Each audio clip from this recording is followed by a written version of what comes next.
I know this might not sound comfortable, but it's necessary. Are you prepared for the evil day? Preparation determines performance, and you don't want to be caught off guard.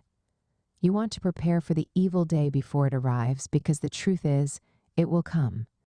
An evil day is one that seeks to overwhelm you. It's a day when everything feels hopeless and helpless, and assistance seems far away.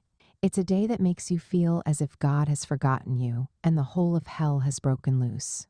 It's a day when your faith, hope, trust, and assurance in God will be tested to the core. It's a day when the devil and his agents will attempt to bring you down.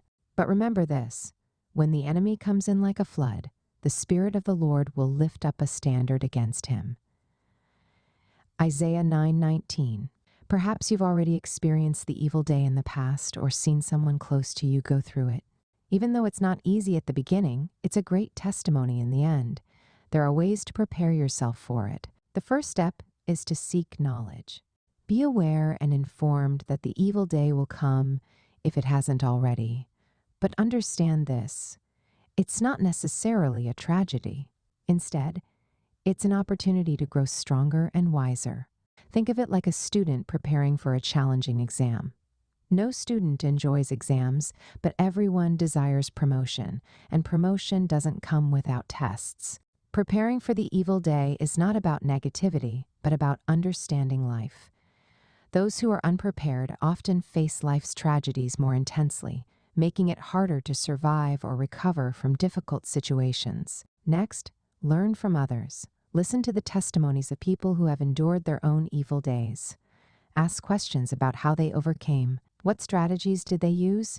What lessons did they learn? There's wisdom in their experiences. Don't be naive, assuming life will always stay the same. Life changes, people change, situations change. But what must remain unchanged is your resolution, your faith, and your determination to succeed and win in the battles of life. You must be steadfast in your will to overcome challenges. Do not give up or grow weary, for in due time, you will reap a good harvest if you persist in doing good. Build your faith and resilience. Anchor your life in your beliefs and your understanding of spirituality. Life is spiritual, and you must understand this. You must also learn to win life's battles spiritually. Practice solitude and meditation. Meditate on the Word of God. Immerse yourself in the truth that brings faith and victory to your spirit. When you are calm within, you can withstand the storms without. Winners are calm and focused, undistracted by the noise around them. Solitude and meditation build your inner strength and resilience. Finally, trust in God. Trust in His grace. Believe that in all situations, everything will work together for your good. Never give up or stop doing good. The Lord is with you and will always be with you. I see your life turning around for good. God bless you. Kindly share this post if you find value in it. Thanks for your support. Read next. Are you clear about what you want this year? Will you like to write a book? Share your story, ideas, or knowledge in a book. Now it's easier than ever. In 3 weeks, your book will be written and published.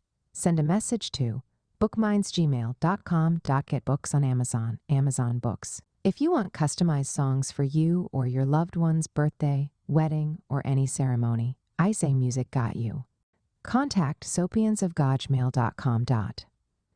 You can also check out these posts. 1.